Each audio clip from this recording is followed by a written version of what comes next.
niñas. A través de este seminario es que queremos abordar esta temática con diferentes expositoras, así que le damos, como indiqué, la bienvenida y esperamos que este sea una actividad que podamos seguir repitiendo y avanzando en estas nuevas formas también en que sufrimos violencia a las mujeres. Muchas gracias.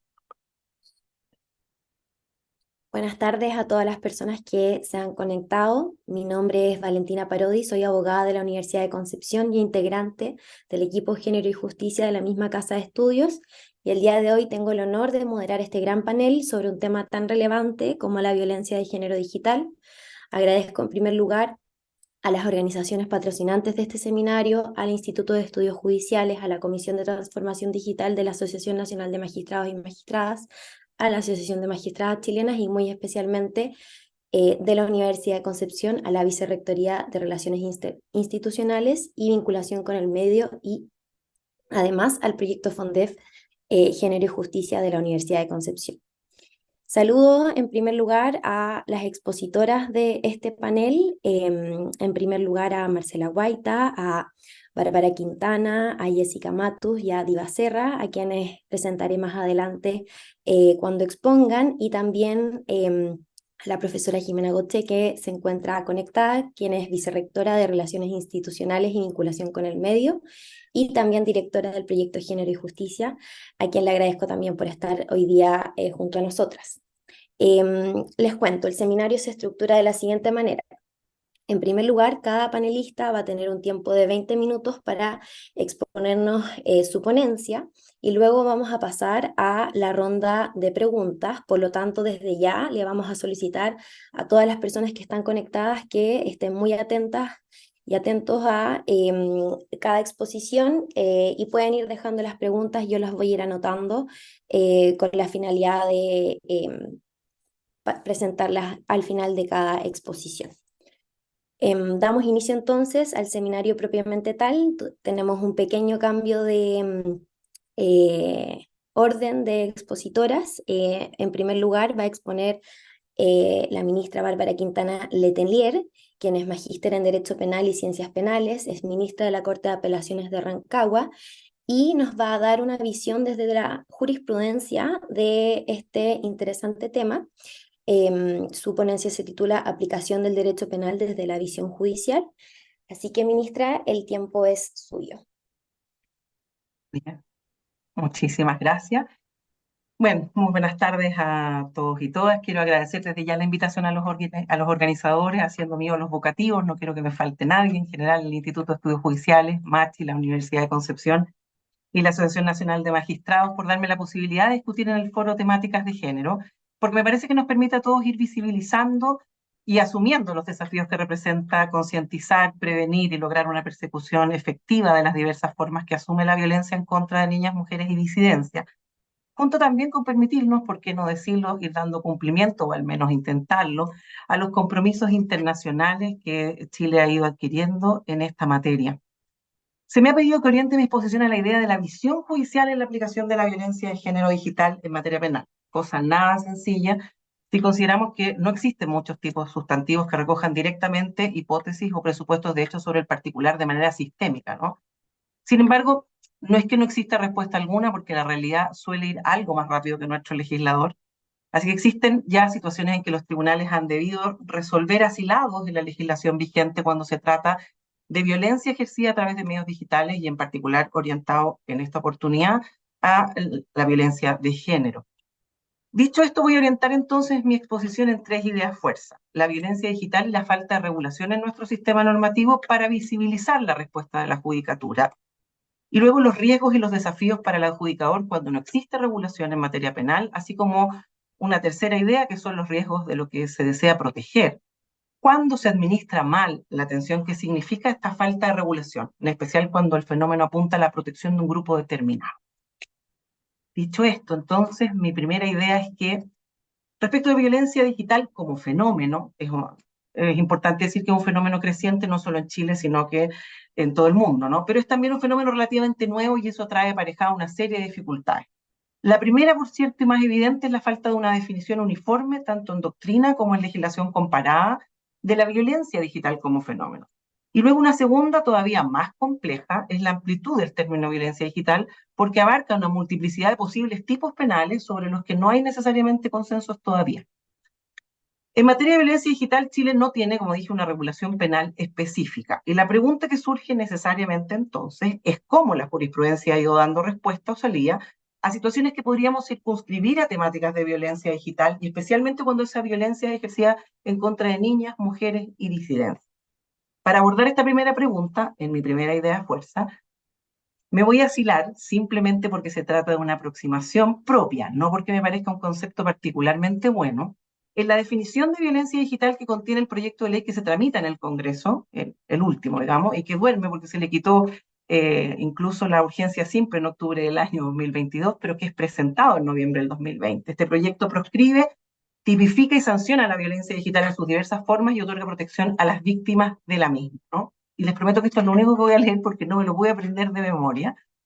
El artículo 2 de ese proyecto dice o define a la violencia digital del siguiente modo: como todo acto realizado a través de medios, plataformas o dispositivos tecnológicos y que atente contra la integridad, la dignidad, la intimidad, libertad, vida privada o cause daño o sufrimiento psíquico, físico, económico, sexual o a la identidad o expresión de género, tanto en el ámbito privado como en el público, incluyendo el daño moral que estos hubieran provocado. El inciso segundo de esa misma disposición enumera las conductas a través de las cuales quienes elaboran este proyecto creen que se manifiesta la violencia digital. Y es aquí precisamente donde me voy a asilar mayormente porque entiendo son o podrían ser verbos rectores algún día, ¿no? Acoso, acecho, monitoreo y hostigamiento de personas, difusión no consentida de contenido íntimo y explotación sexual facilitada por la tecnología, comunicación ilícita de datos personales de otros, suplantación de identidad, coacción y amenazas, lenguajes de odio y discriminación, desprestigio, difusión de información falsa, actos que socavan el libre desenvolvimiento de la personalidad en el espacio digital. Pese a esta enumeración, el proyecto prohíbe y penaliza solo alguna de estas, dejando sin sanción presupuestos como coacción, amenaza y explotación sexual. No me quiero referir al proyecto porque daría pie para otro seminario bien interesante, como conversábamos hace un rato con la profesora Matus. Sin embargo, como les digo, me quiero asilar en esos verbos rectores para poder ir viendo cómo hemos ido dando respuesta. Y luego para poder concluir de alguna manera si hay aspectos jurisprudenciales que son relevantes de poner aquí, que a mí me parece que sí. Primero, ideas como acecho, hostigamiento, ataques ofensivos en redes sociales, lenguaje que denigra, insultos, ataques a personas en razón de su género, raza, etcétera. Cuando estos tienen prioritariamente un carácter público más que privado, nuestra jurisprudencia ha dado principalmente respuesta en sede constitucional y por medio de recursos de protección, no en sede penal, a través de recursos que en jerga denominamos protecciones por funa. Y en este orden de ideas podría citarles multiplicidad de fallos con la más variada interpretación de la temática de violencia de género, porque muchas de esas funas tienen que ver con esto.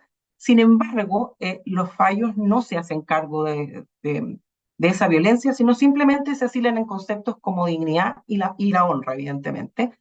Por lo que ya podríamos ir anticipando una primera conclusión. Parece que, al menos en esta línea, hay una suerte de despolitización de la jurisprudencia, ¿no? A la idea de acoso en sus distintas variantes, ya sabemos, no existe una regulación del acoso cibernético como está definido a nivel internacional, pero sí tenemos algunas regulaciones en ámbitos específicos, como por ejemplo, que contemplan el uso del espacio digital para cometerlo. Es lo que ocurre con la ley 20.536 de violencia escolar, que incorporó a la Ley General de Educación el artículo 16b, que define el acoso escolar, y en cuyo texto los medios tecnológicos son considerados como una herramienta que puede ser usada para hostigar a un estudiante. Esta norma, ojo, no distingue entre niñas y niños, o disidencias, o algún tipo de género distinto, ¿no? Diverso, género fluido, no hay nada allí que haga alusión a esto. Pero además es un procedimiento que regula la Superintendencia de Educación, así que cuando hemos conocido en general de estos procedimientos, también ha sido vía recursos de protección y que apuntan más a criticar la forma que el fondo. Es decir, por ejemplo, la ausencia de protocolos que exige la disposición o la regulación general, pero no directamente al tema del acoso en particular.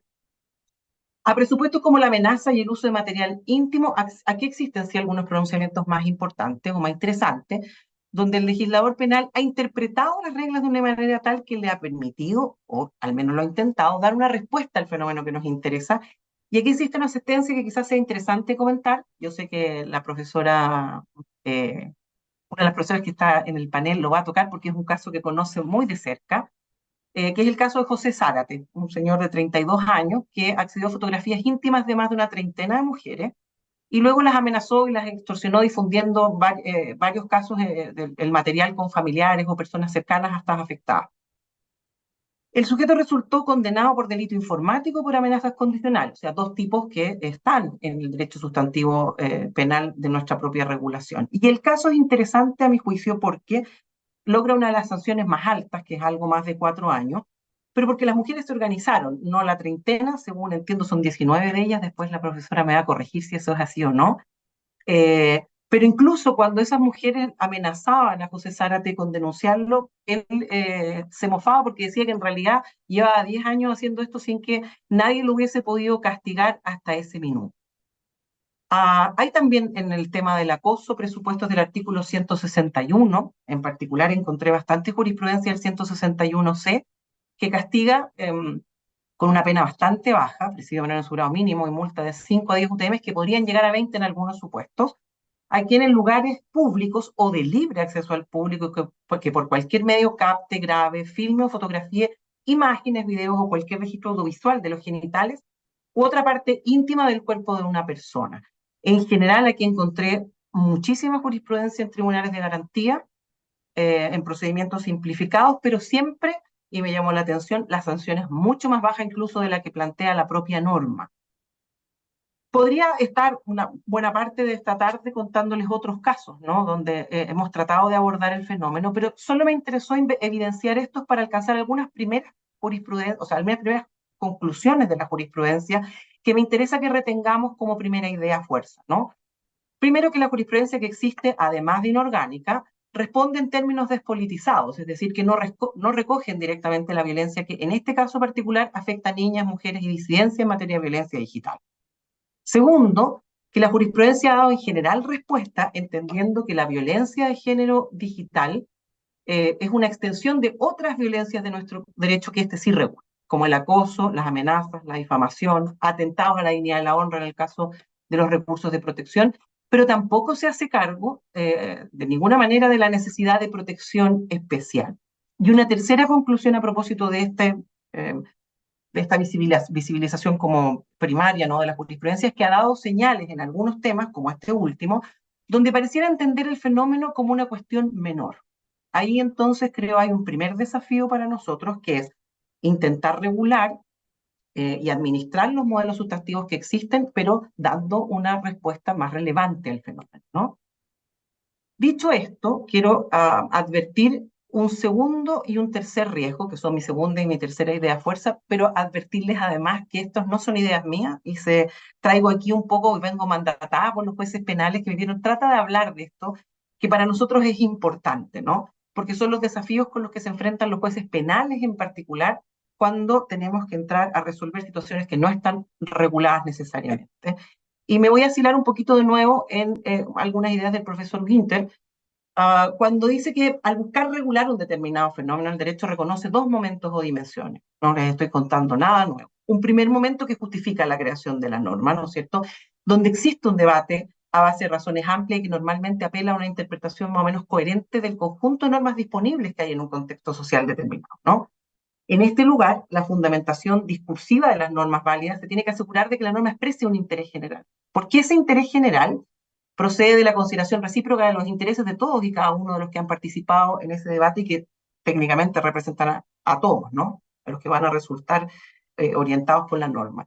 Y ese debate, a su vez, y esa interpretación general, debiera ser, según el profesor Ginter, proporcional a la fuerza de convicción de las razones que se introducen para un seguimiento general de la norma, general, seguimiento en sentido de obediencia, ¿no? Dicho en términos más sencillos, la creación de la norma supone un amplio debate de consideraciones donde finalmente se logran ver expresados los intereses generales. Eso garantiza la legitimación para que sea impuesta y asegura una obediencia o seguimiento más o menos general también. Y hay un segundo momento, creada que sea la norma, y aquí es donde entramos los jueces, que corresponde al discurso de la aplicación imparcial de la regla, donde no cualquier argumento es válido, porque el adjudicador no puede traer a su intervención razones que fueron desplazadas o argumentos que fracasaron o fueron desestimados en este debate de primer orden. Por lo tanto, cuando no existe regulación, que es el caso, o como es un poco lo que intento traer a colación, la difícil tarea de los adjudicadores penales en particular, de los jueces en general, pero penales en particular, es administrar correctamente esa tensión que se produce cuando las razones o fundamentos que debieron expresarse en un debate de primer orden empiezan a ser expuestos en el debate en sede judicial o adjudicataria, ¿no? Primero por los litigantes. Entonces, hay que administrar ese debate sin transgredir algunos principios, ¿no? Existe además, cuando eso es así, un peligro inherente que es la tentación de nosotros los jueces, porque no la voy a negar, es otra de las cosas que me pidieron que la trajera aquí, que es el terminar castigando una conducta con razones o fundamentos que no han pasado por un debate de primer orden. Dicho en otras palabras, ¿cuál es este segundo riesgo? La tentación del adjudicador de legislar. Y es el problema que se nos produce, y es la tensión que probablemente en materia penal es donde más visible, creo yo, se desarrolla, ¿no? Dicho esto entonces, y en este segundo problema que les quiero plantear, como desde la mirada o de la visión judicial, ¿cuál es el desafío judicial por ahora? ¿Cómo articular las reglas sustantivas que tenemos para comprender y dar una respuesta satisfactoria al fenómeno de la violencia digital y de género? ¿Y cómo construir entonces y desde ahí una mayor protección a grupos como niñas, mujeres y disidencias sin erosionar los principios del debido proceso ni del de tipicidad que los jueces penales sienten están siempre como una espada de Damocles sobre nuestro trabajo, ¿no? El tercer y último problema que quiero traer a colación y que es un poco lo que se me ha pedido también que traiga aquí es el riesgo de una mala interpretación de la regla cuando se desea proteger a un determinado grupo. Aquí voy a asilarme nuevamente en otro profesor, el profesor Willeman, que creo que lo dice muy bien o lo refleja muy bien. Cuando no existe regla, pero además el fenómeno que se desea regular o que buscamos regular y proteger es un grupo determinado, en este caso niñas, mujeres y disidencias, se produce una segunda tensión que los jueces penales tenemos que administrar entre la concepción tradicional de la justicia moderna, así lo expresa el profesor Willeman, que entiende de sí misma que los resultados que se siguen de los procesos judiciales no son justos por responder a consideraciones abstractas de justicia, sino que porque estas reglas decididamente democráticas, así se mira esta concepción moderna de la justicia, resultado de esta primera dimensión o momento de creación de la norma, son aplicables a todos del mismo modo y por igual. Y es además el clásico argumento de los jueces penales.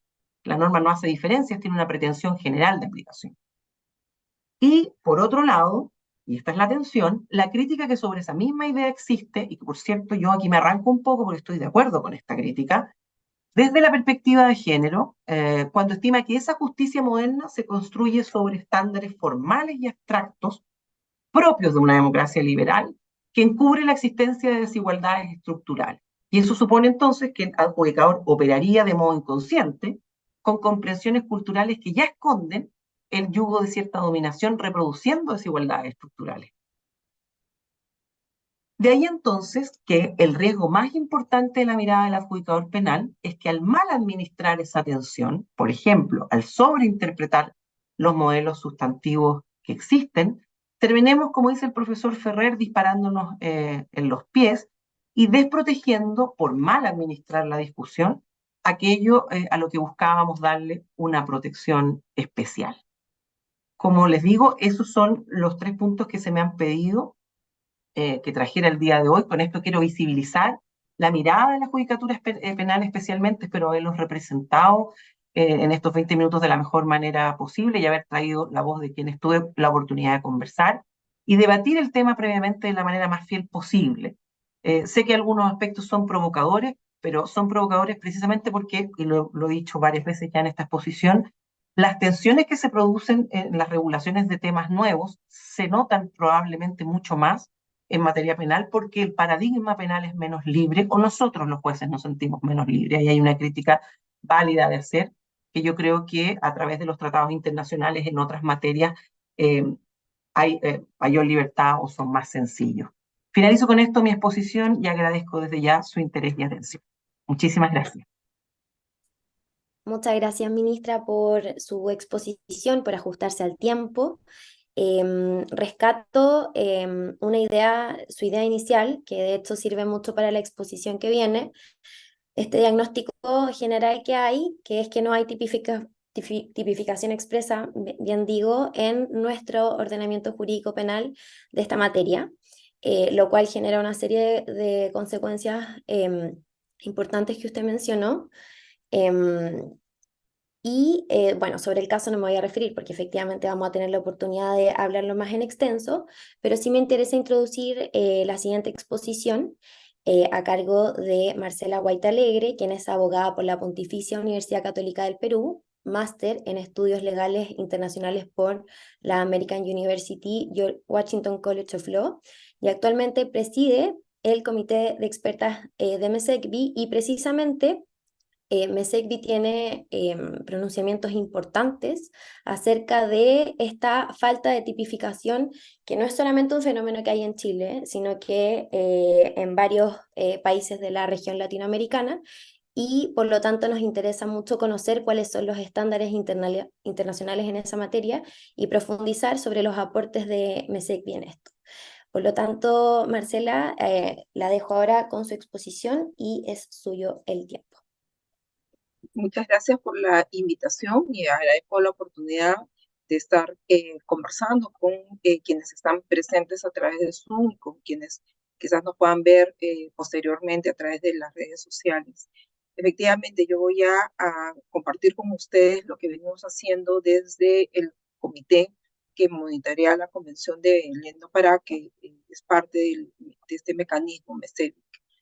Y voy a compartir mi pantalla porque he preparado una presentación y si me pueden ayudar con el tiempo, me interrumpen nomás como un par de minutos antes para poder cerrar las ideas. Ya estoy compartiendo mi PowerPoint y creo que algunas ideas van a ser bastante coincidentes con quien ya me ha antecedido. Nosotros vamos a abordar el contexto con algunos datos y la problemática de la niñez, que es parte de la preocupación que se ha expresado. Vamos a abordar la dificultad de la tipología y los derechos humanos afectados, especialmente desde la mirada de la Convención de Belén do Pará, así como las obligaciones estatales que se refieren, como todos sabemos, al respeto, protección, sanción y reparación, pero también especialmente a lo que se refiere a la obligación de los estados de regular el rol de los intermediarios de Internet, que creemos que ese es un elemento bastante importante. Como ya se mencionó, la violencia contra las mujeres es un continuo y por lo tanto simplemente pasa a nuevos entornos digitales, tecnológicos y hoy, ahora pues, incluso con la inteligencia artificial, ¿no? Hay pocos datos estadísticos sobre este tipo de violencia y se conoce todavía poco las dinámicas que hay en las dimensiones que están afectando, especialmente por la problemática de que después de la pandemia de COVID, el uso de Internet se ha extendido y ha generado, digamos, una aceleración incluso con nuestras niñas y adolescentes. Desde el MESEVIC hemos trabajado en la OEA junto con SICTE y tenemos esta guía de conceptos básicos, herramientas para la seguridad digital y algunas estrategias recogiendo las buenas prácticas de los estados. Y también hemos trabajado con ONU Mujeres en este informe que salió el año pasado de ciberviolencia y ciberacoso contra las mujeres y las niñas. Yo les dejo el link de la página web donde están estas publicaciones para quienes quieran profundizar. Yo estoy extrayendo de ahí algunos de los datos que estoy ahora compartiendo, ¿no? En primer lugar, lo que les decía, falta estadísticas. Sin embargo, de las pocas que se tienen a nivel mundial, lo que nos dicen es que son diferencias entre hombres y mujeres, entre las formas de acoso y también, por supuesto, la frecuencia y los porcentajes que van siendo afectados, ¿no? De acuerdo con algunos informes, el 21% de las mujeres que se encuestan señalan haber sufrido acoso, mientras que el 9% de los hombres dice que ha sufrido esta situación. Sin embargo, cuando se hacen análisis en niñas, el 60% de niñas y jóvenes ya han sido víctimas de algún tipo de ciberacoso, todavía entendiéndolo de manera bastante general, y esto puede comenzar tan temprano como los 8 años, por lo que decía, la aceleración del acceso al Internet de nuestras niñas. Hay una investigación de Citron que nos dice que en las cuentas de salas de chat con nombre de usuarios femeninos hay un promedio de 100 mensajes sexualmente explícitos o amenazantes al día, y lo que se reduce sustantivamente cuando el nombre de la sala de chat es masculino, a solo 3.7. Además, muchas veces estas enunciaciones, acosos, van a implicar no solamente violencia de género, sino racismo, homofobia, transfobia. Entonces, es un fenómeno que se está investigando recientemente, pero sobre el cual no tenemos todavía una data. Sin embargo, sí podemos decir que hay ciertos grupos de mujeres que enfrentan un riesgo más alto de ser víctimas de violencia en línea. Por ejemplo, aquellas mujeres con un perfil público o participantes activas de los debates digitales, ¿no? Este es un target muy fuerte en el acoso, y en ese caso no es una persona, sino grupos de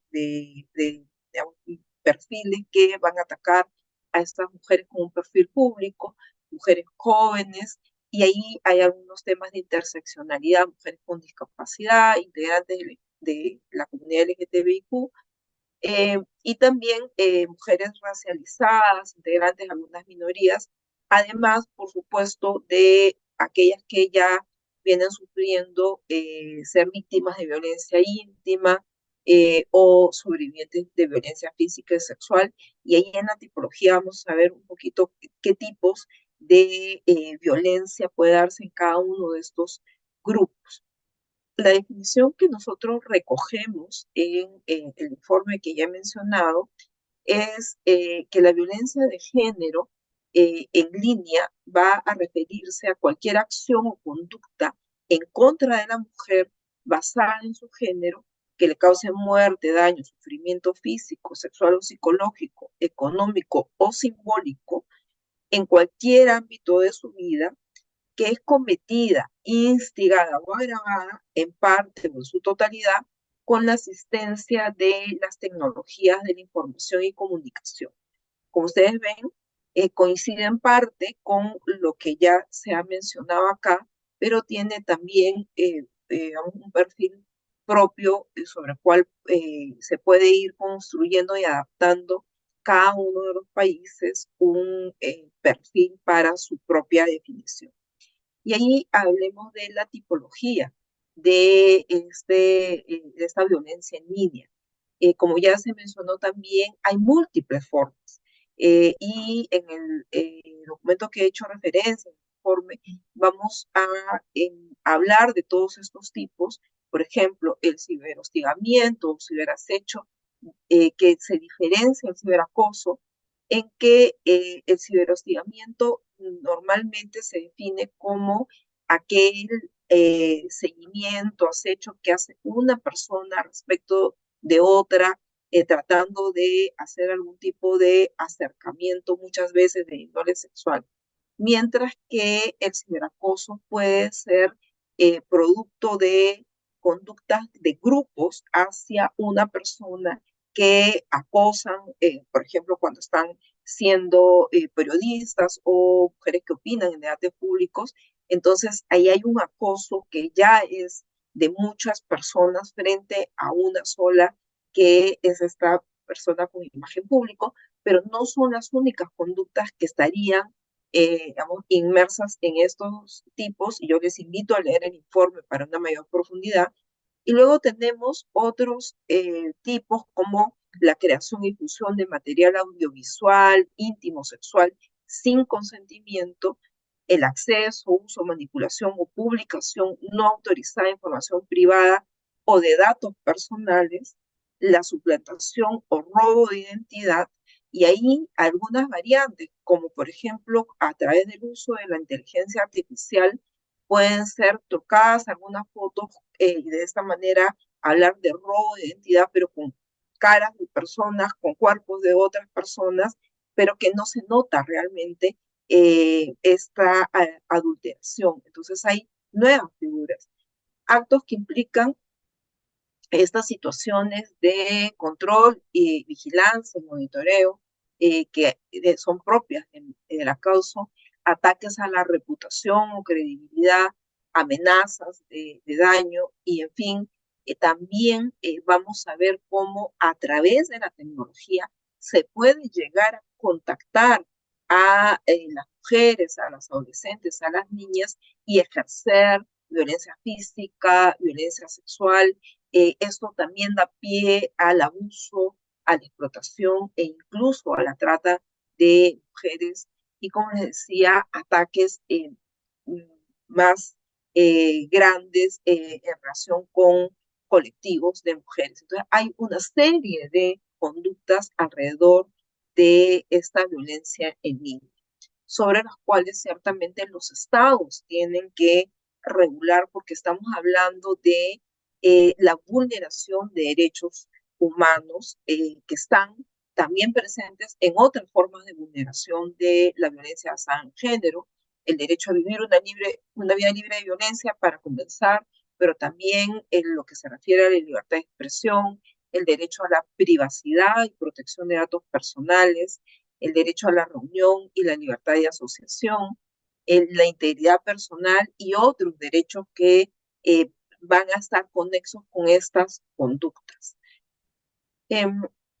Creemos, y así lo hemos manifestado en el informe, que es muy importante la implementación de un enfoque de derechos humanos sobre la violencia de género en línea, y para ello utilizar los estándares que ya han sido desarrollados por la Corte Interamericana es clave. En primer lugar, mencionar que la Corte Interamericana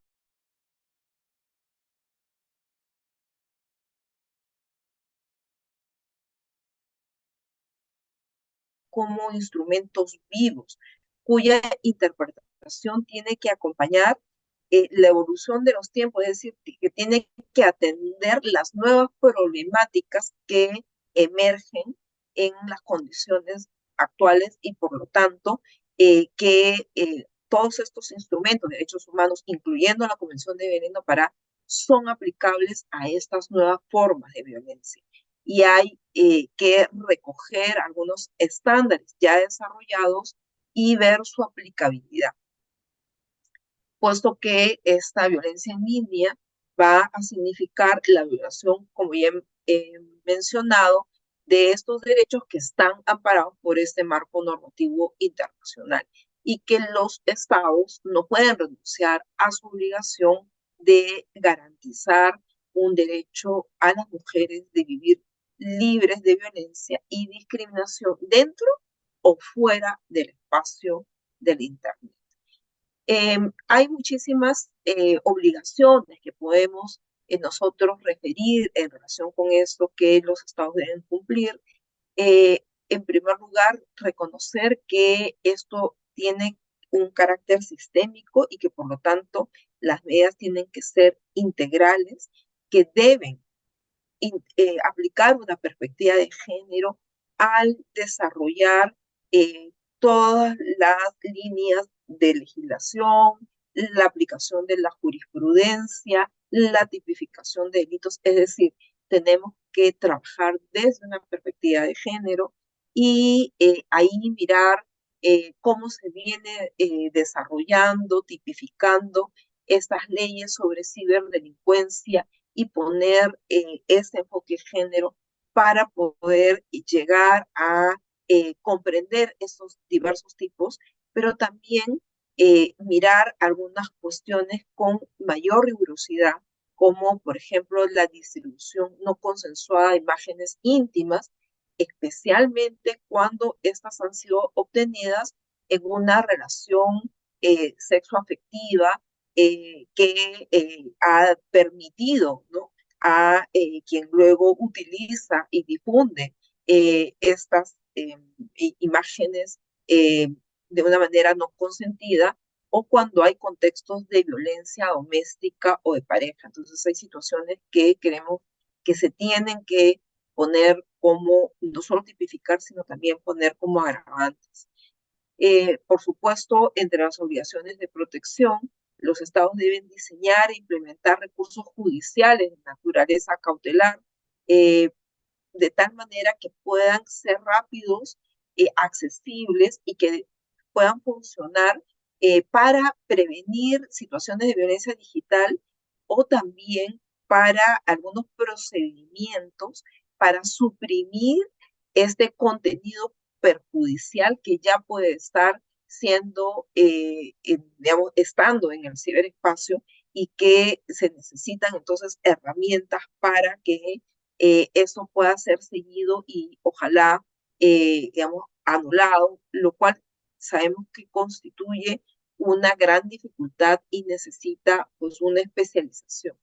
Los estados entonces deben proporcionar a las víctimas recursos jurídicos y de asistencia jurídica apropiada, porque además esto es muy especializado, a fin de que puedan solicitar al tribunal una orden de supresión del contenido perjudicial o una orden provisional para quien es la persona autora deje de distribuir este material hasta que se resuelva la causa judicial, en colaboración con los intermediarios de Internet. Y ahora en un momento voy a hablar un poco más de los intermediarios. En la línea de investigación y sanción, por supuesto, las autoridades vinculadas con esta problemática deben hacer investigaciones de fondo, imparciales y efectivas, para poder determinar la verdad, eh, teniendo en cuenta que las víctimas de violencia digital deben contar con amplias posibilidades de ser escuchadas y participar en el esclarecimiento de los hechos. También deben establecerse procedimientos justos y eficaces para que estas víctimas puedan efectivamente acceder a la justicia, y que la justicia resuelva y no se tenga este carácter de impunidad que muchas veces acompaña actualmente este tipo de procesos, porque no están los tipos penales, porque no están previstos estos procedimientos. Entonces es urgente que se desarrollen estas figuras. Por supuesto, también colocar a las víctimas al centro de los esfuerzos para que ellas puedan sentir que efectivamente hay una contemplación de su situación durante el juicio, y los estados tienen que actuar siempre con la debida diligencia para sancionar a quienes resulten responsables con penas proporcionales y necesarias. Ya estamos escuchando que en algunos casos estas penas solo prevén algunas multas, y la gravedad, las consecuencias del daño que se produce son bastante graves. Por eso la reparación también tiene que estar presente como parte de la obligación de los estados, y prever que las víctimas de ese tipo de violencia tengan un acceso efectivo a la reparación por los daños sufridos como consecuencia de tales actos, que estas medidas de reparación no sean solamente la sanción penal, sino que puedan ayudar a incluir adopción de medidas de rehabilitación para las propias víctimas, o garantías de no repetición y compensación por el daño sufrido. Medidas de reparación que pueden tener una compensación financiera, pero que también pueden incluir atención de salud y psicológica, medidas para asegurar el retiro y la eliminación inmediata de estos contenidos en las diferentes plataformas y redes sociales. Es absolutamente importante, porque una vez que el contenido está online, no se sabe hasta dónde va a llegar. y esto es lo que afecta muchas veces de una manera profunda y grave a las víctimas. Y acá, lo que antes les había mencionado, ¿no? Nosotros creemos que los estados tienen que tener un rol frente a los intermediarios de Internet y necesitan desarrollar políticas para que esos intermediarios tomen medidas preventivas contra la transmisión de determinados contenidos violentos en coordinación, en consulta con organizaciones defensoras de derechos humanos. Eh, Igualmente, el principio de la debida diligencia es muy importante para aquellos intermediarios de Internet, guiar el desarrollo e implementación de políticas eh, para sus plataformas y también estándares de conducta. Nosotros hemos tenido ya varias reuniones con diferentes empresas que sabemos que están haciendo esfuerzos, pero creemos que todavía hay mucha oportunidad para mejorar estos esfuerzos porque cada vez la tecnología avanza y necesitamos entonces esta regulación de parte de los estados. Los intermediarios de Internet directamente deben adoptar políticas de prevención de la violencia digital, establecer términos en el servicio sensibles al género y una regulación precisa y oportuna de qué contenidos pueden aceptarse en línea, adoptar mecanismos adecuados para denunciar incidentes de violencia y poder eliminar materiales violentos que están atentando contra los derechos humanos de las personas, contra la intimidad, contra la integridad, contra la privacidad, de tal manera que nosotros pensamos que hay justificación para bloquear agresores en línea y colaborar con las autoridades para su identificación. Por otro lado, comentarles que nuestro comité está comprometido al desarrollo de una ley modelo integral para prevenir, sancionar y erradicar la violencia de género contra las mujeres, facilitada por estas tecnologías, y ya tenemos una hoja de ruta. Estamos, como les decía, trabajando en ello, también aprendiendo muchísimo, conversando con las propias empresas para conocer cuáles son aquellas respuestas que están dando, escuchando a los estados, y vamos a seguir trabajando en esto para poder arribar a esta ley modelo que creemos puede ser un aporte importante para la región. Yo les agradezco muchísimo la oportunidad y siempre nos pueden ubicar en el mecanismo de seguimiento de la Convención de Belén do Pará. Muchas gracias. Muchas gracias, Marcela, por la exposición. Creo que nos dio un muy buen resumen, si se quiere, de lo que es este fenómeno. Me quedo con la idea inicial de que efectivamente la violencia de género digital es un continuo y que por lo tanto hay que tomar el peso del fenómeno como tal, y también con el impacto diferenciado que tiene en mujeres y lo preocupante que es que de ese grupo un alto porcentaje también sean niñas, sean jóvenes. Y es por eso que vale la pena preguntarse cómo podemos, como Estado, ¿no es cierto?, proteger a las víctimas de este fenómeno. Y también se abre, además de la arista penal, que es la siguiente exposición, toda un área administrativa respecto a las reglas, a los intermediarios del Internet, y creo que es un tema que definitivamente tenemos que explorar en la agenda pública de nuestro país, porque no soy experta, pero puedo sí identificar que estamos un poco al debe en ese tema. Ahora, también a propósito de los derechos fundamentales que afecta la violencia de género digital, cabe cuestionarse, como decía anteriormente, cómo se puede, cómo el Estado puede proteger a las víctimas de estos fenómenos. Y por cierto, comenzamos allá a pensar en el derecho penal, en que hay varios bienes jurídicos afectados, y es precisamente la siguiente exposición que veremos de la profesora Diva Serra, quien es actualmente académica de la Universidad de Concepción y es abogada de la Universidad de Chile, doctora en Derecho Público, mención en Derecho Penal de la Universidad de Sapienza, y nos va a hablar de este tema, precisamente de cómo podemos reflexionar desde el derecho penal. Y antes de darle el pase para su exposición, les recuerdo que pueden ir dejando las preguntas en el chat para que las podamos hacer hacia el final. Profesora Diva, el tiempo es suyo. Muchas gracias, Valentina.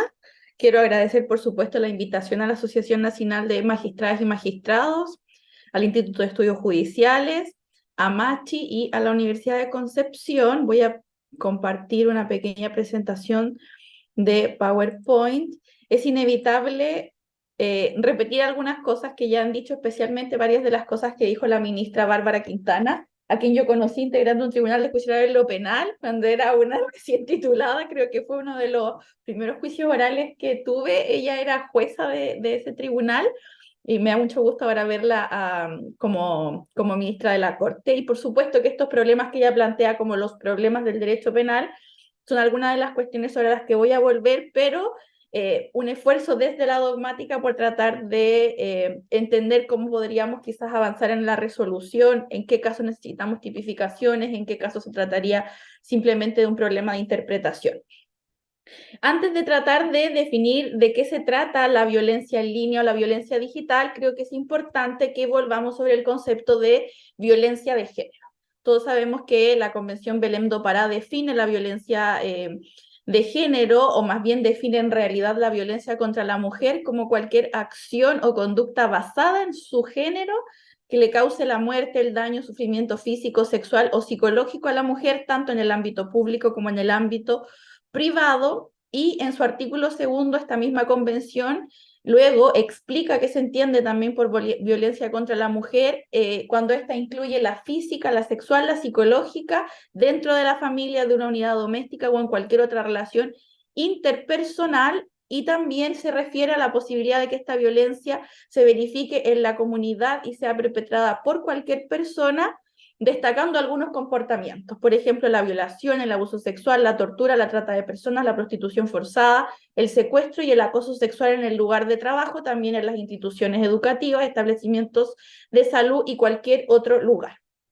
Creo que sobre este concepto es importante destacar en primer lugar que el ordenamiento jurídico nacional, con la ley 21.523, que es esta ley conocida como la ley Antonia, cuando tipifica el suicidio femicida, intenta traer esta definición al artículo 390 sec. 7 del Código Penal, indicando en los mismos términos que se entenderá por violencia de género cualquier acción o omisión basada en el género que causare muerte, daño, sufrimiento físico, sexual o psicológico a la mujer, donde quiera que esto ocurra, especialmente aquellas circunstancias establecidas en el artículo 390-T. ¿Ya? Creo yo que la definición probablemente va a resultar más útil para la interpretación de otros espacios que el suicidio femicida, por los graves problemas que trae desde varios puntos de vista jurídico-penales, que no es el momento para recoger, pero que tiene que ver con esto de que en algunas ocasiones las tipificaciones, como decía Bárbara, nos hacen retroceder en lugar de avanzar, porque generan más problemas que los que resuelven, y probablemente el suicidio femicida es uno de estos ejemplos en términos muy, muy icónicos y desastrosos. Y a partir de estos conceptos creo que es súper interesante saber que la violencia de género se distingue de otras violencias, como la violencia doméstica o la violencia intrafamiliar, pero a la vez existen muchos escenarios y circunstancias en los cuales se entrecruzan como fenómenos. Y el problema desde el punto de vista del derecho penal y de esta prohibición de doble valoración, este principio que interactúa como un límite material, que es el non bis in idem, lo que hace es que en algunas ocasiones no se nos permite valorar doblemente, y por lo tanto existen casos de desvalores de acción o de desvalores de resultados asociados a los contextos de comisión, en los que el derecho penal aparece como limitado desde el punto de vista de la posibilidad de valorar estas diferentes formas de agresión o estas diferentes formas de violencia. Y si a esta clave de análisis le agregamos ahora entonces el concepto de violencia digital, lo que tenemos es un problema todavía más complejo. Como decía antes Bárbara, como decía también Marcela, la violencia digital no es un fenómeno nuevo, pero tampoco es un fenómeno aislado. La violencia digital o la violencia en línea, como la definen algunos guías de actuación, forma parte de estos contextos de discriminación de género y de violencia sistemática contra las mujeres, y por supuesto se dan en todos los ámbitos de la vida. Una posibilidad es que se dé en el contexto intrafamiliar o en el contexto de la pareja o en el contexto doméstico, pero también existen grandes posibilidades de que se den en los contextos sociales, laborales, comunitarios, en cualquier casa de interacción recreacional, e incluso que se den de frente a desconocidos. La red posibilita la posibilidad de interactuar con personas con quienes no necesariamente tenemos una relación. Y es muy importante tener a la vista que esto causa en las víctimas daños y sufrimientos psicológicos, físicos, sexuales, económicos, y tiene distintos efectos desde varios puntos de vista. No se desconecta, por supuesto, con lo que pasa fuera de Internet, ni tampoco supone formas de agresión necesariamente diferenciadas de los fenómenos de la violencia que ya conocemos, pero sí abarca prácticas que se facilitan, se agravan o se reconfiguran gracias a la utilización de tecnologías de la información y las comunicaciones. Han habido distintos intentos de aproximarse a una definición de violencia en línea, violencia digital. Uno de estos es la utilizado por la Asociación para el Progreso en las Comunicaciones, que habla de actos de violencia por razones de género que son cometidos, instigados o agravados en parte o en su totalidad por el uso de tecnologías de la información y las comunicaciones, como los teléfonos móviles, el Internet, las plataformas de redes sociales y el correo electrónico. O también en la definición que ocupa la Relatoría Especial sobre Violencia contra las Mujeres ONU, que habla de todo acto de violencia por razón de género contra la mujer cometido con la asistencia en parte o en su totalidad mediante el uso de las tecnologías de información o agravado por este, y nuevamente reitera todas estas posibilidades de teléfonos móviles, teléfonos inteligentes, etc. Me gustaría acá poner arriba de la mesa algunas cifras sobre acceso digital en Chile, porque esto demuestra la relevancia en términos de generalización del problema que hay. Chile, sin ser un país muy desarrollado ni un país rico, es de los países donde existe mayor acceso digital. Si bien el promedio universal de acceso a Internet es del 64,4%, los últimos estudios del año 2023 indican que en Chile el acceso a Internet es del 90,2% de la población. O sea, el 90% de la población chilena tiene acceso a Internet. ¿Ya? Esto significa que 17,69 millones de personas en Chile cuentan con una conexión a Internet, y si hablamos de conexiones móviles, en Chile existe algo así como una sobrepoblación de conexiones móviles, porque existen 28,8 millones de conexiones móviles, y se entiende que un 16,5 millones de personas utilizan redes sociales. O sea, estamos de frente a riesgos amplios. Nosotros miramos a los niños, probablemente muchos de ellos desde los 5, 6, 7 años ya quieren un celular, y quieren un celular con conexión, y quieren tener Instagram, y por lo tanto todo esto supone formas o problemas de vulneración. ¿Qué implica esto para el derecho penal? ¿O qué desafíos ya nos supone la violencia de género y qué desafíos supone la violencia de género digital para el derecho penal? Por una parte, creo que hay graves problemas de regulación, que siempre están en el derecho penal por el tema del principio de legalidad, la tipicidad estricta, pero luego tenemos graves problemas desde el punto de vista de la aplicación. Entonces, por una parte, hay que responder si necesitamos nuevos tipos penales, y luego si en verdad se resuelve el problema con la existencia de nuevos tipos penales. ¿Ya? Yo traté de hacer un cuadro general, por supuesto que pueden haber varias hipótesis que se me quedan fuera, pero si volvemos a esta definición de violencia de género de la Convención de Belém do Pará, acá se habla de delitos sexuales, de maltrato físico y psicológico, de trata de personas, de prostitución forzada, secuestro, sustracción de menores y otras varias figuras. Yo lo traté de sistematizar en 5 grupos porque tengo 20 minutos, pero por una parte tenemos los problemas de afectación a la vida, ¿no? Y en los problemas de afectación a la vida sí ha habido un avance en la legislación nacional, ¿no? Ya el 2010 se hace esta primera figura de femicidio, muy deficiente a propósito del parricidio, pero la ley 21.212, conocida como Ley Gabriela, suple esta falta y se establece una regulación del femicidio un poco más integral, ¿no? Que es la que está vigente hoy día.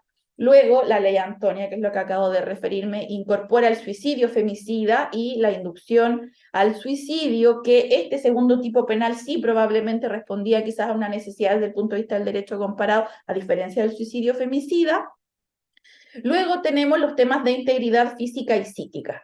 Y aquí también la legislación nacional ha evolucionado. Si nosotros miramos los manuales de parte especial del derecho penal, vamos a ver que hace 20 años la concepción de protección de la integridad física o de la protección de la salud individual solo estaba vinculada a la posibilidad de la huella que deja el maltrato. O sea, el maltrato sin huella corporal era irrelevante para el ordenamiento jurídico nacional.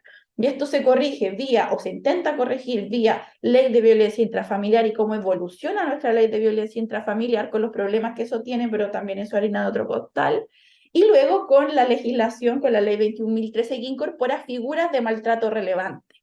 Entonces, el Código Penal va avanzando a indicar que el maltrato no es relevante solo cuando deja una lesión que puede ser acreditable por un perito, sino que también hay hipótesis de maltrato sin ese resultado que son relevantes. Entonces hay un camino que se ha ido pavimentando en Chile a reconocer que la concepción del daño debería ser más amplia que este daño peritable en términos de moretón o de contusión o de fractura. ¿Ya? O sea que hay otras agresiones, otras formas de ofensa a la integridad física y psíquica que deberían ser reconocidos. Y lo mismo con el maltrato psicológico, ¿no? Y con esta posibilidad del maltrato habitual en la ley de violencia intrafamiliar que por supuesto, ha generado un montón de problemas desde el punto de vista ya no de la tipificación, sino de la aplicación práctica de la regulación.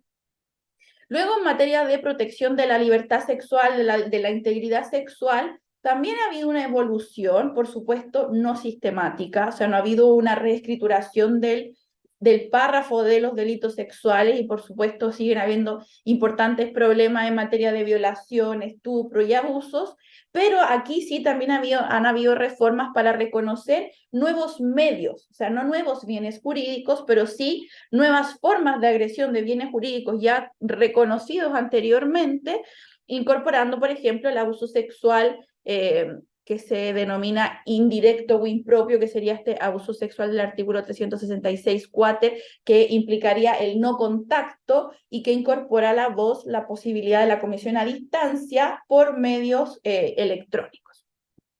Luego tenemos los problemas vinculados con la libertad, por una parte las amenazas, por otra parte el secuestro, la sustracción de menores y finalmente ciertas formas también de sometimiento como la trata de personas, la trata de migrantes, etc. Entonces acá el panorama es más o menos así. Hay quizás otras cuestiones donde podría también aparecer el fenómeno. Y por una parte tenemos delitos en los que la víctima es exclusivamente la mujer, como cuando la legislación nacional avanza en una tipificación como el femicidio, y otros en los que, sin ser la mujer la víctima exclusiva, en la práctica nosotros podríamos ver que es la víctima preferente. O sea, en general, por ejemplo, la víctima del maltrato habitual es la mujer, y en las víctimas de abusos sexuales son más niñas que niños, etc. Y luego tenemos una segunda distinción que yo he hecho, que es tipos penales acá que admiten la comisión mediante tecnologías de la información y de las comunicaciones sin necesidad de modificaciones legales, por ejemplo, las amenazas. En la medida que las amenazas son un delito que no nos exige un medio de comisión específico, entonces lo que antes era una amenaza verbal, hoy día no hay ningún problema en que yo tenga una amenaza vía WhatsApp, vía correo electrónico, entonces hay una posibilidad de reconocimiento de ese problema sin modificación, y otros casos en los que sí se han requerido nuevas modificaciones o nuevas tipificaciones, como el caso del abuso sexual indirecto o impropio. Entonces, la pregunta es, ¿en qué medida es necesario o no es necesario reformular tipos penales para incorporar la lógica de la violencia digital en nuestro ordenamiento jurídico penal, ya sea mediante la utilización de una expresión como la comisión a distancia por medios electrónicos o alguna otra equivalente? Entonces aquí yo también traté de dividir. Hay casos en los que derechamente esto está fuera del problema. O sea, cuando nosotros estamos hablando de un delito de lesiones, yo no te voy a dejar un moretón o una contusión por un medio digital o un atentado contra la vida, tampoco, pero sí podría ser relevante en otros casos, como por ejemplo los casos que suponen protección de bienes jurídicos protegidos ya conocidos de nuevas maneras o casos que requieren derechamente nuevas tipificaciones, ¿ya? Versus casos que no requieren reformas porque los delitos tal como están formulados nos permiten incorporar la lógica tecnológica, como por ejemplo la inducción al suicidio como fue incorporada, o sea, no hay problema para que esa inducción sea por una vía digital, lo mismo con el delito de amenazas. Entonces yo aquí puse algunos ejemplos de casos en los cuales, mirando un bien jurídico ya conocido, la legislación nacional ha intentado avanzar en una protección también cuando el medio vulneratorio es este medio electrónico o esta vía comunicacional o este medio tecnológico, el dispositivo electrónico. Un caso es el abuso sexual indirecto o impropio del 366-4, como lo había indicado. Otro caso son los delitos de comercialización, distribución, difusión y exhibición de material pornográfico, de acuerdo a la regulación del 367-4 y el 367-15, que ha indicado en una reciente reforma que se entenderán que estos delitos son cometidos en Chile cuando se realicen a través de sistemas de telecomunicaciones al que se tenga acceso desde el territorio nacional, lo que implica que evidentemente se está reconociendo que se pueden cometer sin ningún problema vía sistemas de telecomunicaciones. Luego tenemos en el 367 septies la utilización también o la admisión de la utilización de dispositivos electrónicos para transmitir imágenes o sonidos de una situación o interacción que permitiera presenciar, observar o escuchar la realización de acciones sexuales o de una acción de significación sexual por parte de una persona menor de 18 años y también el delito del 161C, que creo que lo mencionaba también Bárbara, que tiene que ver con esto de la posibilidad de quien por cualquier medio capte, grabe, filme, fotografía, imágenes, videos o cualquier registro audiovisual que nuevamente se refiere expresamente a la posibilidad de esta comisión por medios que suponen vulneraciones digitales. Sin embargo, existe otro gran mundo de conductas que parecen necesitar una regulación del todo novedosa, ¿no? Un ejemplo es el fenómeno conocido como la pornovenganza, ¿no? Que es esta difusión no consentida de imágenes, pero de imágenes que la persona crea voluntariamente. Yo me filmo, yo autorizo ser filmada, pero con el objetivo de que esto sea utilizado en un contexto de intimidad, y luego en algún momento la persona terminamos la relación y con cualquier objetivo de causarme daño difunde esa información, o bien las amenazas vinculadas con la utilización de estas imágenes que fueron imágenes consentidas, pero que no fue consentida su difusión, conocido popularmente como sextorsión, ¿ya? Y podrían haber también otros casos, como los casos de acoso digital, o sea, quien termina, por ejemplo, una relación o que un sujeto que quiere conocer a otra persona y que esta persona no accede a conocer y le escribe 200 correos a la semana o le escribe por todas las redes sociales, en el fondo generando evidentemente un clima de tensión o un clima amenazante, no obstante no haya una amenaza directa de que va a pasar algo, y esta idea del daño psíquico que implica la presencia permanente del agresor, y también, por ejemplo, la difusión injuriosa, o sea, ya ni siquiera la difusión de una imagen real, sino crear imágenes falsas gracias a los medios digitales con el objetivo de injuriar, con el objetivo de afectar la honra de otro sujeto. Y esto entonces nos demuestra que acá pueden surgir también no solo nuevas formas de afectación de bienes jurídicos ya conocidos y protegidos, sino también que pueden surgir nuevos bienes jurídicos o que pueden recobrar importancia bienes jurídicos que ya de alguna manera han sido dejados en desuso, que uno mira con cierta desconfianza. Los defensores del principio ofensivo y agresivo de bienes jurídicos como el honor o la honra, ¿no? Hay quienes han propuesto directamente casi que las injurias deberían salir del derecho penal, pero una nueva injuria en estos términos parece que podría hacer que recupere cierto protagonismo. La última pregunta que trato de hacerme ¿es suficiente estas reformas? Si es que la solución fuera las reformas, y pienso yo que desde el punto de vista de resolver el problema del principio de legalidad, sí, Pero existe luego otro problema que tiene que ver con cómo nosotros reconocemos la afectación adicional de bienes jurídicos cuando este delito supone una vulneración distinta para el caso en que la violencia digital suponga a su vez un caso de violencia de género. ¿Ya? Creo que de alguna manera la ley 21.523 cuando modifica el artículo, es el 369, ahí no es el 69, con el objetivo de indicar que en determinados delitos el tribunal tiene que tener a la vista o tiene que tener en especial consideración para determinar la cuantía de la pena la afectación psíquica o mental de la víctima para la calificación de la exención del mal producido. Así hay una suerte de reconocimiento de que aquí puede haber una afectación distinta. Pero también me ha pasado que he visto profesoras oponerse a esto, como decir, bueno, pero ¿cómo yo voy a probar la afectación psíquica? O sea, yo creo que acá, tal como el sistema avanza en distintos sentidos, hoy día el peritaje psicológico se ha ido perfeccionando y por supuesto que podemos ir también acogiendo sistemas de reconocimiento de daño que tomen distancia del daño en sentido tradicional como un menoscabo efectivo de lo que es visual. Y por supuesto que esta afectación psíquica, psicológica o esta afectación emocional sí puede ser ponderada y puede ser tenida a la vista, porque el derecho penal, una misión del derecho penal, claro, es respetar todos estos límites formales, pero también a la vista está, y yo no creo que haya que nunca perder de vista que la función es proteger bienes jurídicos y la forma de protegerlos es siempre en este estándar de proporcionalidad. Y cuando desconocemos ciertas realidades, lo que tenemos es una mala observación de la proporcionalidad. O sea, la legalidad no es lo único relevante.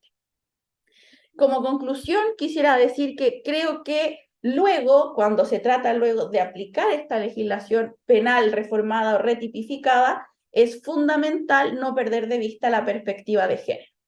Y creo que acá también hay otro problema cuando se trata de incorporar la perspectiva de género al derecho penal por la misma historia, porque no tenemos que transgredir la legalidad, no podemos transgredir la tipicidad y tampoco puede convertirse la perspectiva de género, ¿no?, en una forma de empatizar con la víctima sin ningún miramiento o no cuestionar nada de lo que dicen las víctimas o establecer presunciones de culpabilidad, sino que de juzgar las circunstancias teniendo a la vista la totalidad del contexto, ponderando cuestiones que históricamente han sido ignoradas o ponderando cuestiones que históricamente han sido objetos de sesgos. ¿Qué es lo que yo he propuesto en otro trabajo que se trata, si bien sobre la perspectiva de género en la interpretación de la legítima defensa, que lo que es necesario hacer o que el desafío como penalistas, más que decir que la perspectiva de género es un paraguas de interpretación de todo, es buscar categorías dogmático-penales que nos permitan incorporar la perspectiva de género. Y he propuesto que el espacio adecuado para incorporar esa perspectiva en términos de categorías dogmáticas es el criterio de antijuricidad material.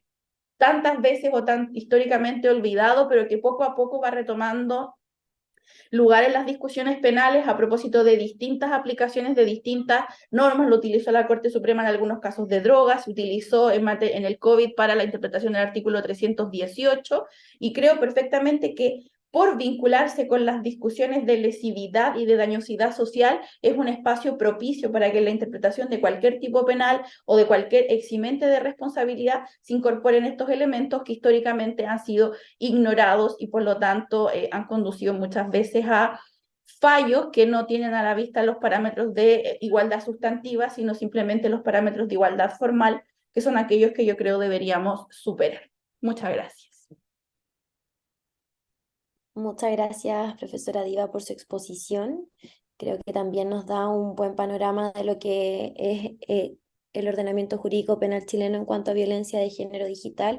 Y también creo que nos da una mirada acerca de, una mirada fresca acerca de cómo el Código Penal efectivamente sí nos ofrece ciertas soluciones para enfrentar estas manifestaciones de violencia de género digital, y creo que sin duda es un aporte también para el mundo judicial esta última propuesta que nos hace acerca de la antijuricidad material y la perspectiva de género.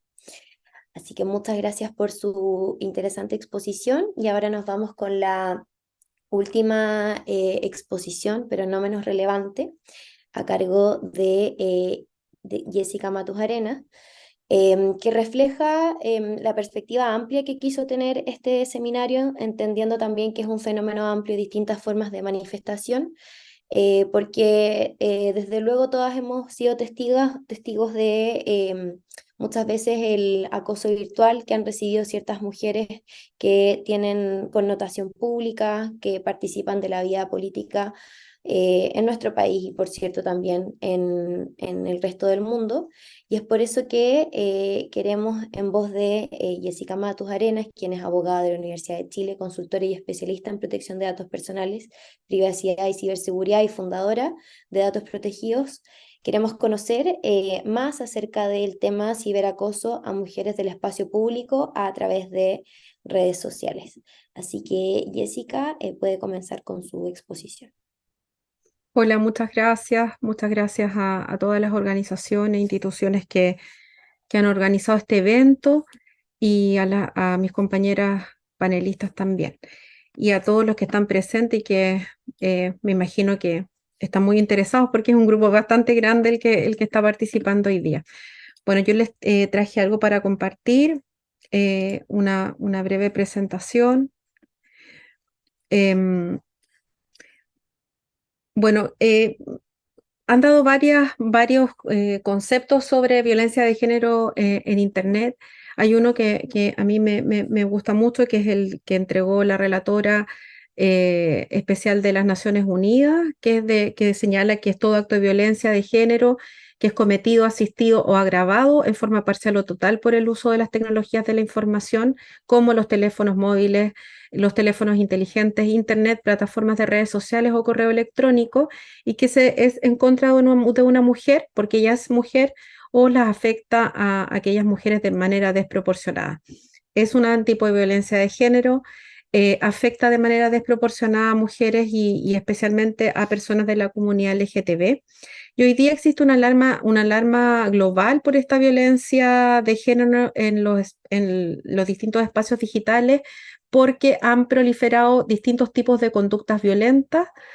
Hoy día, además, con la inteligencia artificial y además la inteligencia artificial generativa, mucho más, esto está amplificado por las características de las TICs y por los riesgos propios de las tecnologías de la información, como es, por ejemplo, el anonimato.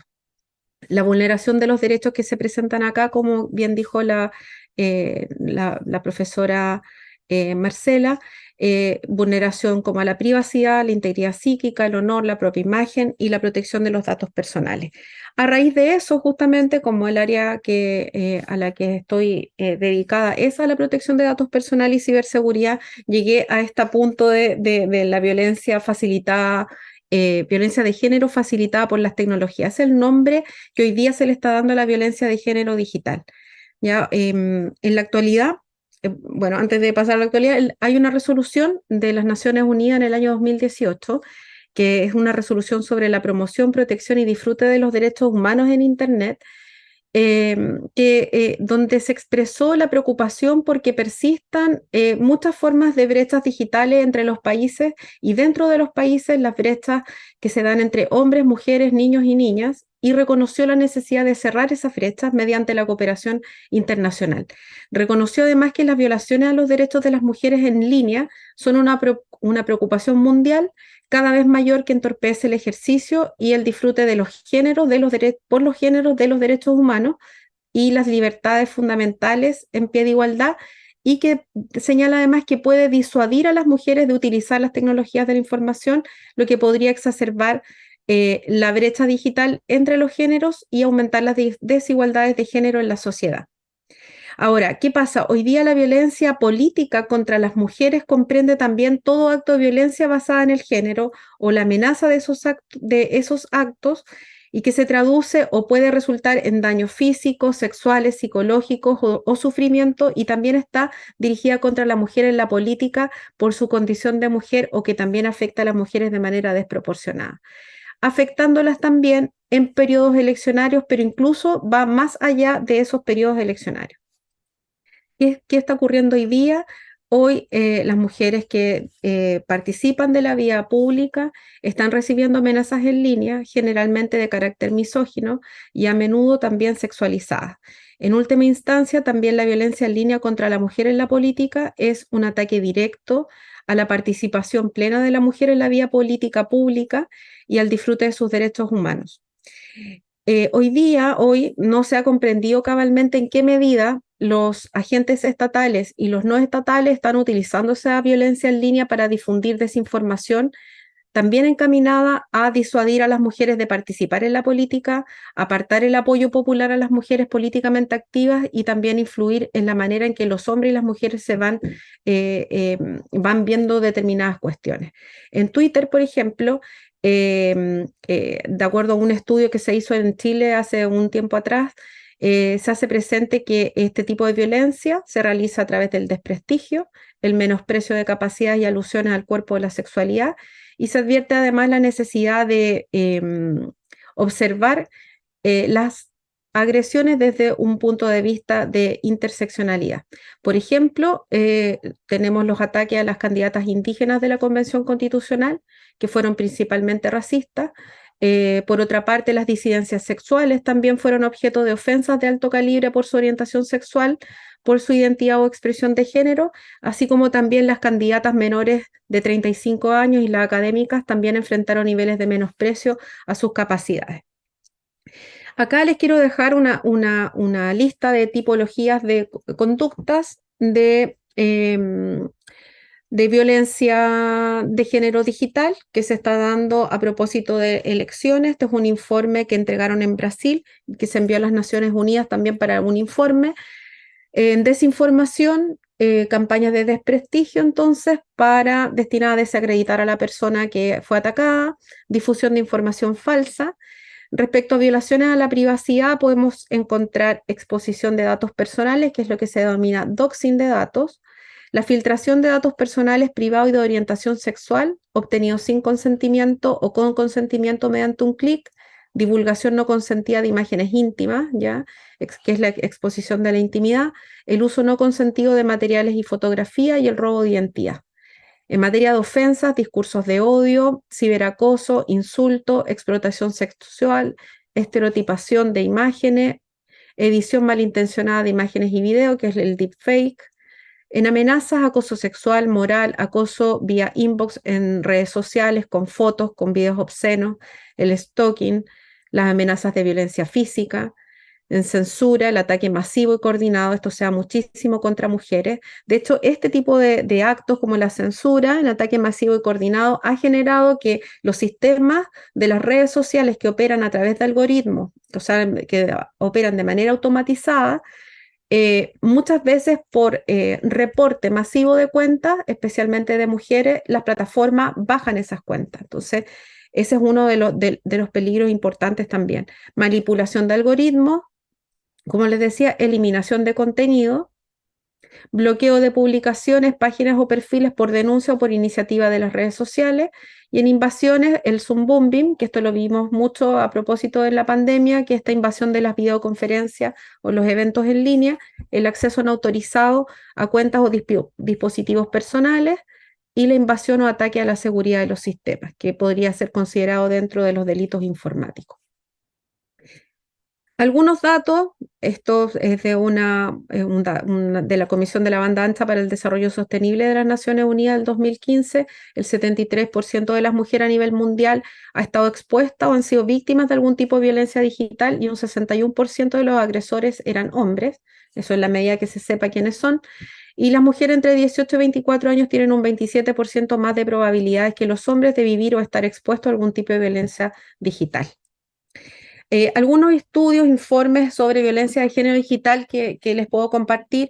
En el 2018-19, en la Fundación Datos Protegidos elaboramos el primer informe sobre violencia de género en Internet en Chile, en donde se hizo una encuesta a distintas mujeres y personas de la comunidad LGTB que eran defensores de derechos humanos o activistas. Y además en el mismo informe se hizo un estudio comparado sobre si el derecho penal era una respuesta a este fenómeno de la violencia digital. Así que ahí estudiamos los distintos tipos de conducta que las encuestadas pudieron revelar junto con cuál era el tipo penal que nos permitía seguir adelante con algún tipo de proceso. Entonces, los 4 tipos de violencia más comunes en Internet en ese momento eran con un 88% los ataques verbales, burlas, insultos, humillaciones, un 66% de acoso, hostigamiento, un 41% de recepción de imágenes y videos agresivamente sexuales como forma de amedrentar y un 13% de difusión de imágenes íntimas sin consentimiento. Creo que es importante que manejemos el concepto de difusión no consentida de imágenes íntimas, ¿ya? Y no de pornovenganza, porque en general no existe, muchas veces puede no existir un ánimo de venganza detrás del acto que se comete, ¿ya? Y no llamarlo pornografía, porque muchas veces tampoco lo que subyace acá es la pornografía. ¿Dónde se realizan los ataques? El 71% en ese momento era a través de Facebook, 31% en WhatsApp, 29% en Twitter, 17% en Instagram y un 25% que señaló que había sufrido estos tipos de ataques en otras plataformas como Gmail, Fotolog, Tumblr y otros foros y páginas pornográficas también. Interesante acá que el 58% de las encuestadas eran mayores de edad al momento de sufrir la violencia, un 15% era menor de edad cuando ocurrió y un 27% afirmó que le ocurrió en ambos momentos de su vida. El 63% señaló conocer directamente a su agresor. Y hasta la fecha, del 7% de las mujeres a las cuales se les acogió la denuncia formal, ninguna de las denuncias concluyó en una condena penal, por lo menos de esa encuesta que hicimos en esa fecha. ¿Qué recomendaciones entregamos en ese momento? Incorporar un nuevo tipo penal acerca de difusión de imágenes sin consentimiento, regular de forma integral las conductas de acoso, llevándolas más allá del plano laboral o de violencia intrafamiliar. La reparación, que debe ser proporcional a la gravedad de los hechos sufridos, modificar la ley de delitos informáticos, que esto fue ya modificado el año pasado, levantar una encuesta a nivel nacional de violencia en Internet con enfoque de género, porque justamente una de las cosas que faltan muchísimo son datos o estadísticas de carácter oficial. Programas educativos especiales que se enfoquen en la violencia de género digital, la formación y preparación del Poder Judicial en su conjunto, Policía de Investigaciones, Carabineros, para comprender el fenómeno de violencia de género a través de Internet y su impacto en las víctimas, el apoyo estatal y privado a organizaciones de sociedad civil que trabajan en áreas afines a la seguridad digital con perspectiva de género, y aquí creo que una de las cosas muy importantes, las plataformas nacionales, las empresas nacionales e internacionales que deben adoptar medidas de prevención y combate de la violencia de género en línea, ya porque la mayoría ya vemos que el porcentaje más alto de situaciones de violencia en Internet se da en las redes sociales. También en el año 2020 realizamos junto con ONU Mujeres Chile, Amaranta y Datos Protegidos un estudio sobre violencia digital y la experiencia de niñas y adolescentes en Chile, ¿ya? Entre niñas de 12 a 18 años. Y la verdad es que este informe es bien, bueno, tiene una visión, digamos, como el impacto que tiene en la autoestima. Y dentro de los datos acá podemos encontrar, por ejemplo, que entre las niñas y adolescentes de 12 a 14 años han vivido 10 veces más experiencias relacionadas a la recepción de fotografías de genitales que los niños de su misma edad. Es también preocupante que 5 de cada 10 mujeres adolescentes entre 15 y 18 años ha vivido este tipo de violencia digital. Sobre las peticiones de tipo sexual, por ejemplo, las brechas de género entre los tramos de edad de 12 a 14 años son las más preocupantes, ya que las niñas se encuentran en una desproporcionada probabilidad de vivir manifestaciones de violencia sexual en Internet. Sin embargo, también es importante considerar que el grupo que indicó vivir en mayor medida esas experiencias fueron las jóvenes entre 15 y 18 años con un 47%. Uno de los datos con mayor preocupación es que 1 de cada 10 niñas adolescentes vivió una experiencia de violencia digital y que pensó en hacerse daño a sí misma. Así es que es bien interesante, yo les voy a dejar acá el link o les puedo compartir si me lo piden después internamente, parte de los resultados de este estudio que se hizo en el 2020. Hay otro informe interesante también que aquí les voy a compartir, que es una guía práctica contra la violencia política de género digital, ya que se publicó hace el año pasado, creo, y 2 informes acá que les comparto, que es sobre violencia de género en el teletrabajo, ya que también ahí, digamos que tiene que ver con tecnologías a distancia. Y acá quisiera partir a contarles brevemente el caso que comentó la magistrada, la ministra, que es un caso de violencia en Internet de más de 30 mujeres afectadas entre 18 y 45 años de edad, todas de distintas ciudades de Chile. Solo 18 mujeres siguieron adelante con una denuncia. Una de ellas fue a quien me contactó en un primer momento. Ella sufrió esta extorsión, o sea, hubo una persona que accedió a sus cuentas de redes sociales, pero además a su correo electrónico, y lo que hizo fue bajar completamente el historial de mensajería de Facebook. ¿Ya? Entonces, dentro de toda esa foto había una foto íntima que ella había enviado a su pareja hacía más de 10 años. Entonces, para que sepan que además toda la información que nosotros vamos guardando en las distintas mensajerías también es parte o podría ser un riesgo a la hora de verse atacada por alguna persona en estos casos de violencia en Internet. Los hechos fueron amenaza, extorsión o sextorsión, sabotaje informático y difusión de imágenes y videos íntimos no consentidos. La forma de operación de él era que hacía un contacto a través de redes sociales, a través de Instagram, y mediante una cuenta de emprendimiento solicitaba datos en un formulario. ¿Ya? El imputado estaba en prisión preventiva, por lo tanto era una situación bastante inusual para un caso de estas características, y en ese momento estaba en discusión la normativa de violencia digital.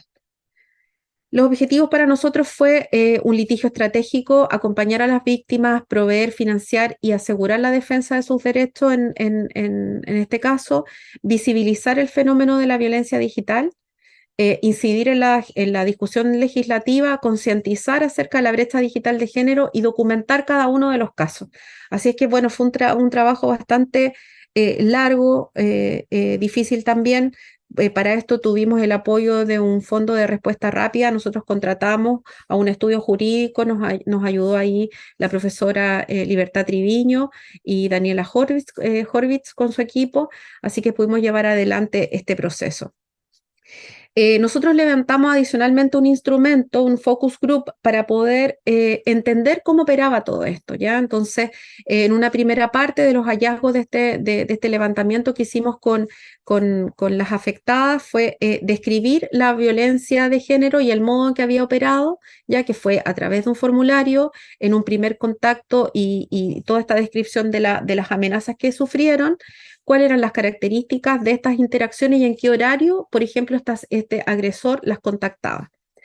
Cuando a José Zárate se le incautó sus dispositivos, se pudieron encontrar carpetas de más de una treintena de mujeres donde él tenía a todas identificadas con nombre, con todas sus carpetas, con todas sus fotografías y todo lo que él sabía de ellas. Entonces, él además después en un informe psicológico que nosotros pudimos tener acceso, esta era una conducta que él realizaba hace muchos años.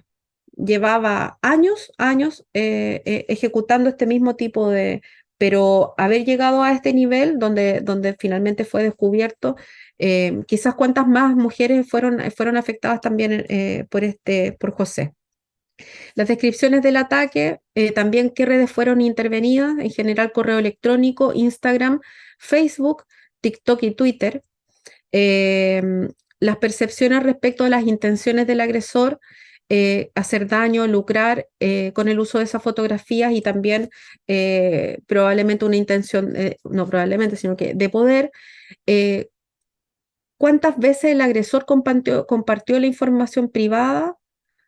Aquí más de 15 veces la mayoría de las ocasiones, de 7 a 9 veces, acá hay un porcentaje, un 20%, ¿ya? Pero en la mayoría, digamos más de un 50%, fue 15 o más veces publicó la información.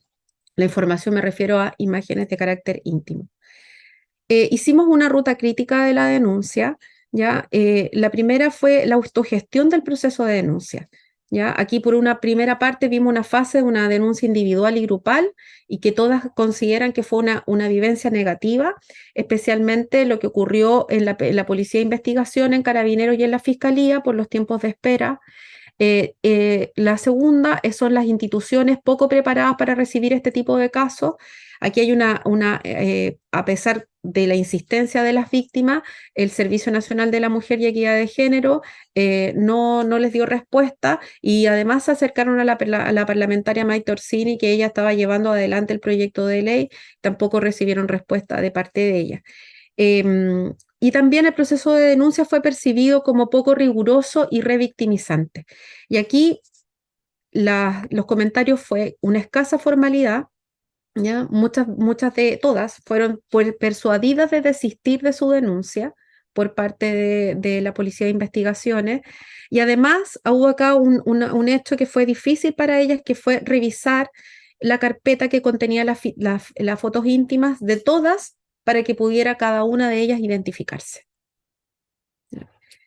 ¿Qué consecuencias produjo en ella? Consecuencias psicológicas, sociales y también consecuencias laborales y académicas. Sufrieron crisis de pánico, crisis de angustia, depresión moderada, ideación suicida, impacto en la rutina diaria, constantes sentimientos de culpa y vergüenza y el uso que le daban, cambiaron el uso que le daban a las redes sociales. La pérdida de vínculo y problemas con la pareja, miedo a usar redes sociales, salir de la casa, reducción de la presencia en línea, la ocultación a familiares por vergüenza.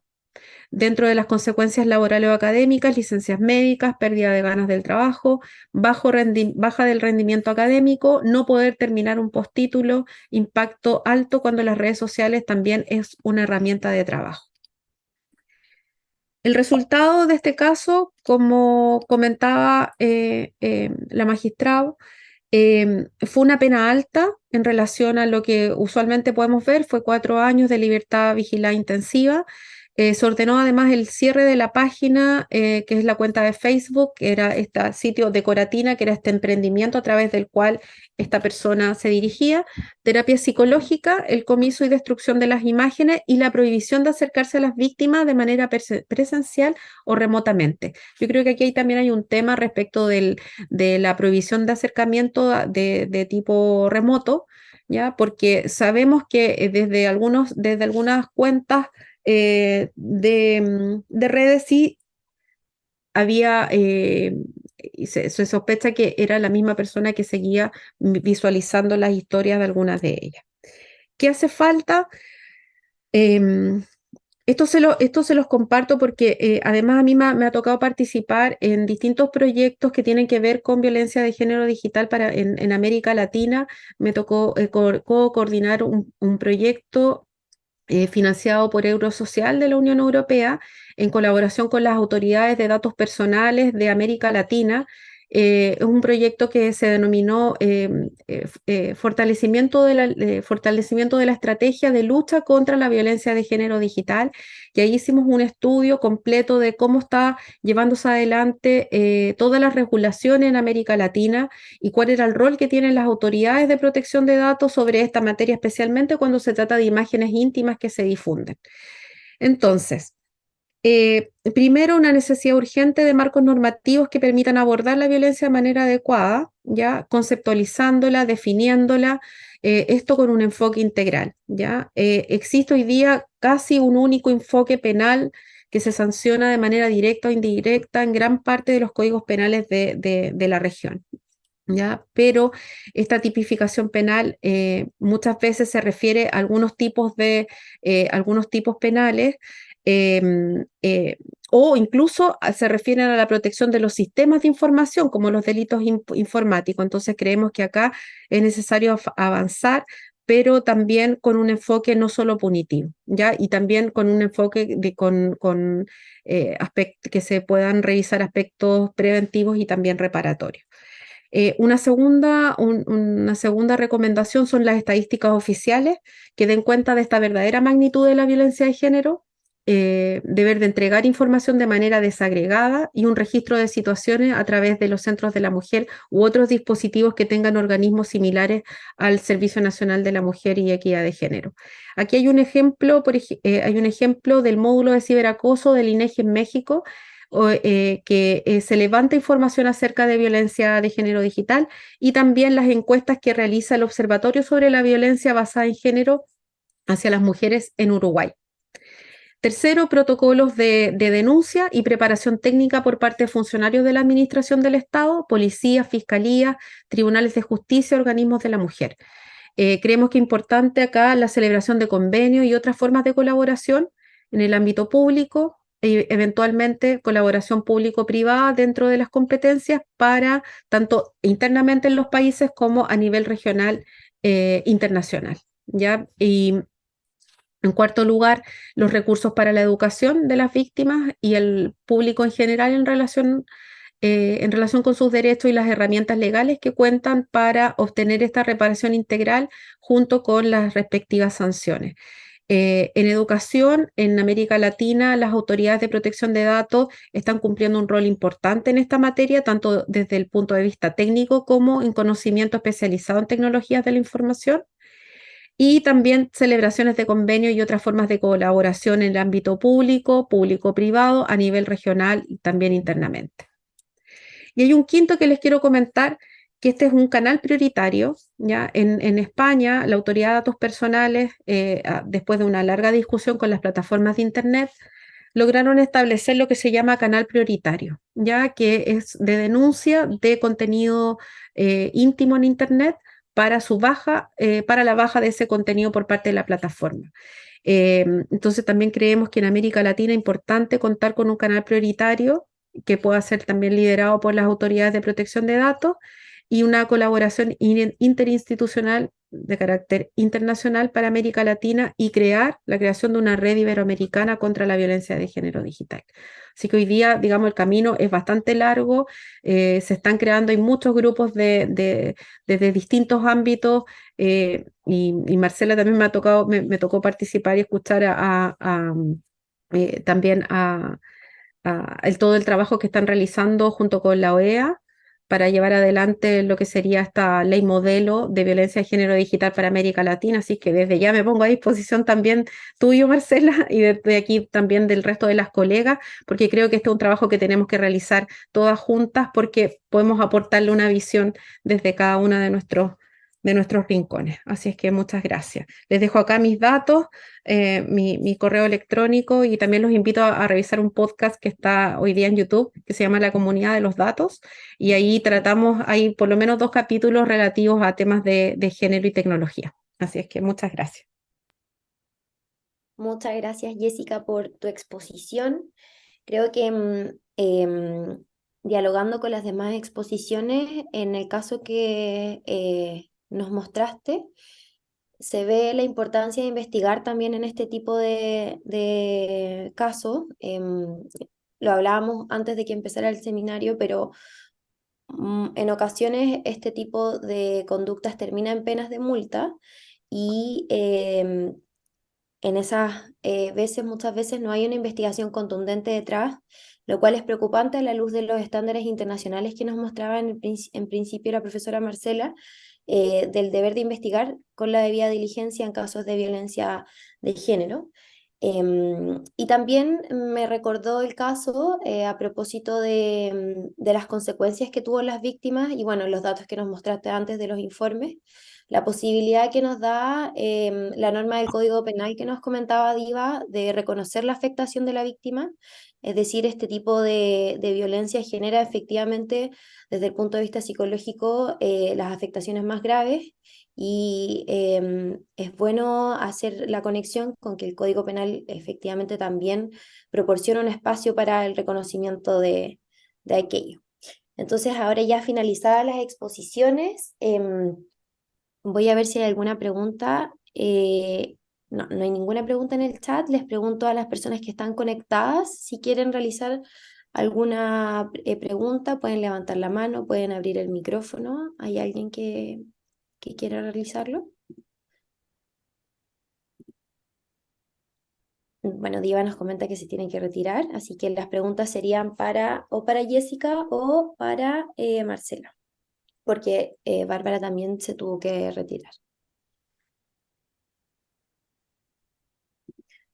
Bueno, si no hay preguntas, a las expositoras les doy un minuto más para que puedan complementar lo que ya nos han señalado y si quieren también comentar las otras exposiciones para ir cerrando. Así que Marcela, le doy la palabra por este breve minuto.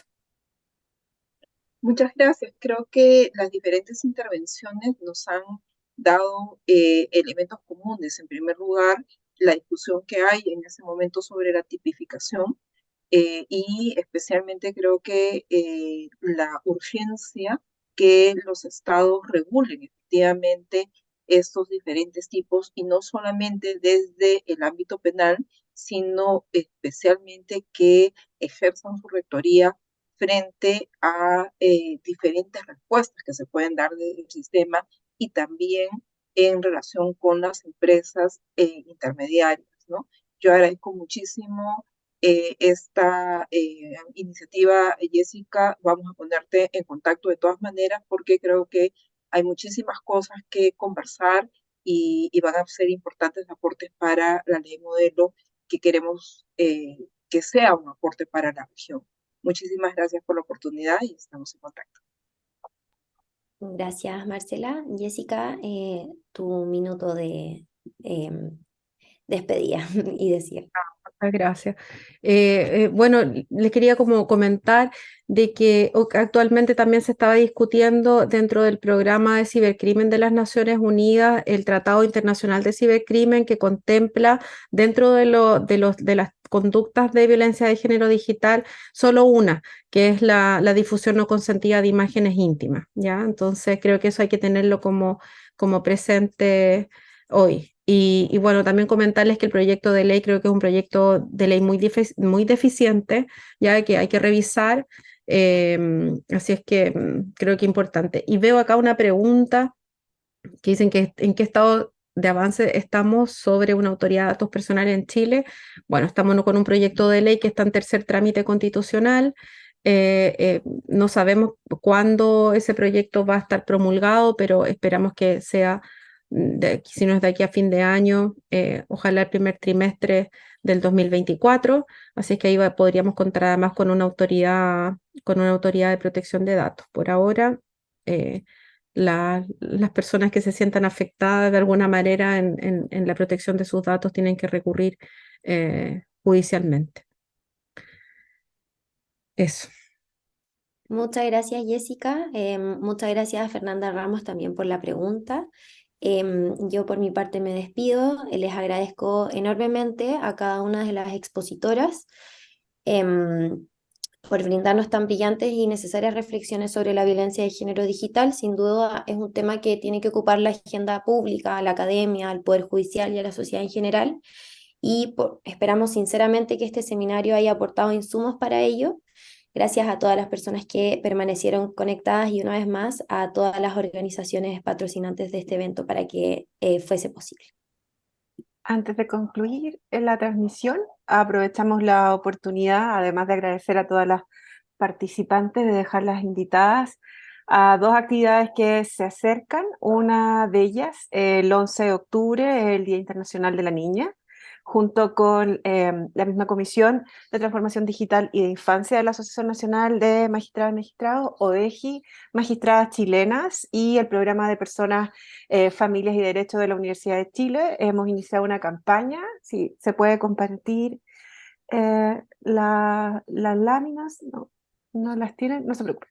pero después van a quedar disponibles en la página del instituto, una campaña que convoca a que podamos tomarnos una fotografía con la mano alzada, de esta forma, indicando niñas con derechos. Además, vamos a estar diversas juezas en distintos puntos de Chile haciendo actividades destinadas a conversatorios con niñas y adolescentes, dándoles a conocer sus derechos, pero también entrando en un espacio de diálogo colaborativo con esta y abrir espacios de mayor escucha con las mismas. Asimismo, también el día 13 y 14 de octubre será la conferencia anual de magistradas chilenas, y esta vez es celebrando el 10º aniversario de la Fundación de Magistradas Chilenas, así que quedan también cordialmente invitadas todas las personas interesadas.